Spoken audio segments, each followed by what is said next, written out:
सुखपुर गांव एक छोटा सा प्यारा सा देसी गांव था। कच्चे पक्के घर, नीम और बरगद के पेड़ और सुबह सुबह गाय की घंटी की आवाज। जनवरी का महीना था, ठंडी हवा चल रही थी। गांव के लोग तैयारियों में जुटे थे। हर कोई अपने तरीके से खुशियां मना रहा था। ये सुखपुर था, पर गांव के लोगों के चेहरों पर अलग ही गर्मी थी। जहां सादगी में भी महानता थी और गणतंत्र दिवस का जोश हवा में था। शाम के टाइम गांव के चबूतरे पर लोग इकट्ठा होने लगे। गोपाल चाचा बोले, इस बार रिपब्लिक डे और अच्छे से मनाएंगे। इमली बाई बोली, बच्चों का प्रोग्राम भी होना चाहिए, उनका भी मन लगेगा। मास्टर जी अपनी चश्मा ठीक करते हुए बोले, मैं बच्चों को देशभक्ति की कविता सिखाता हूँ। गांव के युवा झंडा, बाम्बू और रंगीन कपड़े ला रहे थे। कोई स्टेज बना रहा था, कोई सफाई कर रहा था। सब मिलकर काम कर रहे थे। गणतंत्र दिवस का जोश हवा में था। बड़े उत्सव की तैयारियां पूरे जोश के साथ चल रही थी। मास्टर जी बच्चों को देशभक्ति के रिहर्सल के लिए इकट्ठा करने लगे। बच्चों ने पूरे ध्यान से अपनी प्रस्तुति का अभ्यास किया। सब लोग मिलकर मदद कर रहे थे, इसलिए आपसी एकता साफ दिखाई दे रही थी। एकजुट रहने की भावना से सारा काम आसान लगने लगा। इस कहानी के दो खास परिवार थे। पहला परिवार, मोहनलाल दादा, सीता दादी, उनके बेटे सुरेश, बहू रीता और दो बच्चे, बबलू 10 साल और रानी 7 साल। दूसरा परिवार, राजेश और राधा और उनके दो बच्चे, चिंटू 9 साल और चंदा 6 साल। दोनों घरों में शांति और खुशी का माहौल है।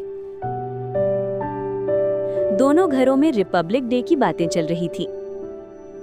बच्चे राष्ट्रीय त्योहार को लेकर बहुत उत्साहित हैं। बुजुर्गों की पुरानी यादें ताजा हो जाती हैं। परिवार के सभी लोग मिलकर आने वाले त्योहार की तैयारी कर रहे हैं। छोटी छोटी खुशियां ही जीवन का असली सुख होती हैं। परिवार के सदस्यों के बीच प्यार भरा रिश्ता है। इस उत्सव में हर सदस्य अपना योगदान देता है। गणतंत्र दिवस की खुशियां दोनों परिवारों में गूंज रही हैं। सुबह सुबह रीता और राधा घर के आंगन की सफाई कर रही थी। रानी और चंदा फूल तोड़ रही थी। बबलू बोला, मैं झंडा लटकाऊंगा। चिंटू बोला, मैं रंगोली बनाऊंगा। गली में बच्चे कागज के झंडे बना रहे थे। वे त्योहार के लिए झंडे बना रहे थे। गांव की गलियां धीरे धीरे तिरंगे रंगों से भर रही थी। पूरे गांव में खुशी की लहर फैल रही थी। हर जगह उत्साह और रंग बिरंगी रौनक थी। त्योहार की तैयारियां पूरी होने लगी थी। गांव के तालाब के पास सब बच्चे इकट्ठा हुए। चिंटू बोला, कल मैं स्टेज पर बोलूंगा। बबलू बोला, मैं नेशनल एंथम जोर से गाऊंगा। चंदा खुशी से बोली, मैं नया फ्रॉक पहनूंगी, तिरंगे वाला। सभी बच्चे हंसते कूदते हुए गणतंत्र दिवस का बेसब्री से इंतजार कर रहे थे। बबलू मजाक में चंदा की ओर पानी छिड़क देता है। चंदा हंसते हुए अपनी पोशाक पर एक कल्पना वाली रिबन ठीक करती है।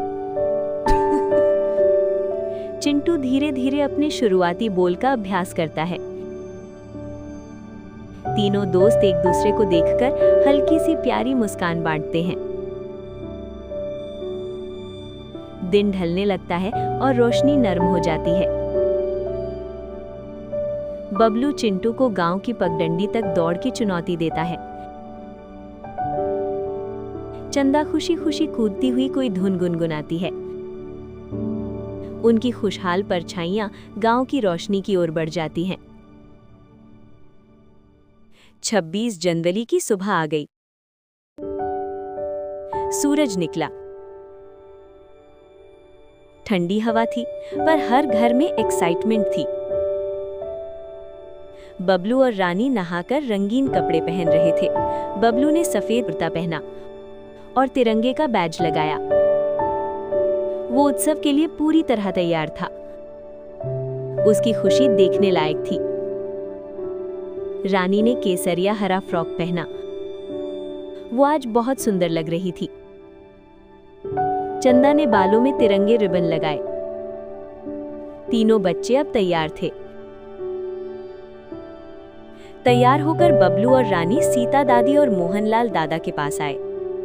रानी ने पूछा, दादी, रिपब्लिक डे इतना इम्पोर्टेंट क्यों होता है? सीता दादी प्यार से बोली, बेटा, इस दिन हम अपना खुद का कानून लेकर आए थे। इस दिन से हम अपने देश के मालिक बने। बबलू ने पूछा, दादा, हम झंडा क्यों फहराते हैं? मोहनलाल दादा बोले, बेटा, तिरंगा हमें बताता है कि हम अलग अलग होकर भी एक हैं। इसकी इज्जत करना मतलब देश की इज्जत करना। रानी बोली, हम सब मिलकर क्यों मनाते हैं? दादा बोले, क्योंकि देश सबका होता है बेटा। बच्चे चुपचाप सुनते रहे। दादा दादी उन्हें प्यार से देखते हैं। इतिहास की सीख बच्चों के मन में बैठ जाती है। बच्चे सोच में पड़ जाते हैं। परिवार के प्यार और जुड़ाव का एक पल। अपने देश की नींव को याद करो। एक शांत सुबह होती है। सब लोग गांव के मैदान में इकट्ठा होते हैं। सबकी आंखों में उम्मीद और गर्व की चमक होती है। फिर वो पल आता है जब झंडा फहराने वाला होता है। जैसे ही तिरंगा ऊपर उठता है और हवा में लहराता है, पूरा मैदान राष्ट्रगान की धुन से गूंज उठता है। बच्चों की आवाजें पूरे मैदान में फैल जाती हैं। सब लोग उसी झंडे की ओर देखते हैं जिसे वे सम्मान देते हैं। ये एकता और देशभक्ति से भरा हुआ बेहद खास पल होता है। राष्ट्रगान धीरे धीरे समाप्त होता है। लोग सम्मान से खड़े रहते हैं और उस पल को दिल में संजो लेते हैं। उस सुंदर गांव के ऊपर तिरंगे की खूबसूरती चमक रही होती है। ये गर्व और देशभक्ति से भरा एक यादगार दृश्य होता है। गणतंत्र दिवस की खुशी पूरे गांव में फैल जाती है। बच्चों के चेहरों पर खुशी छा जाती है। सब लोग मिलकर इस उत्सव का आनंद लेते हैं। दादाजी बच्चों को अपने पास बुलाते हैं। मोहनलाल दादा ने कहा, बच्चों, रिपब्लिक डे सिर्फ सेलिब्रेशन नहीं, जिम्मेदारी भी है। अच्छा इंसान बनना, सच बोलना और मिलजुल कर रहना ही देश से प्यार है। बच्चे दादाजी की बातें ध्यान से सुनते हैं। उनकी सीख बच्चों के मन में उतर जाती है। सीख के बाद भी जश्न चलता रहता है। बच्चे फिर से मिठाइयों की ओर लौट जाते हैं। मुस्कान सच्ची होती है और खुशी दिल से होती है। यही सच्ची देशभक्ति है। बबलू आगे आया और बोला, हम जैसे अपने गांव में मिलकर रिपब्लिक डे मना रहे हैं। चंदा बोली, आप भी अपने परिवार और पड़ोसियों के साथ मनाइए। चिंटू अंत में बोला, मिलजुल कर, खुशी और सम्मान के साथ। जय हिंद। हमें इस कहानी से ये सीख मिलती है कि रिपब्लिक डे हमें एकता, जिम्मेदारी और देश से प्यार सिखाता है। जब हम मिलकर त्योहार मनाते हैं, तभी देश सच में मजबूत बनता है। अगर आपको हमारी कहानी पसंद आई हो तो हमारी और कहानियाँ देखने के लिए हमें लाइक, शेयर एंड सब्सक्राइब और कमेंट करें।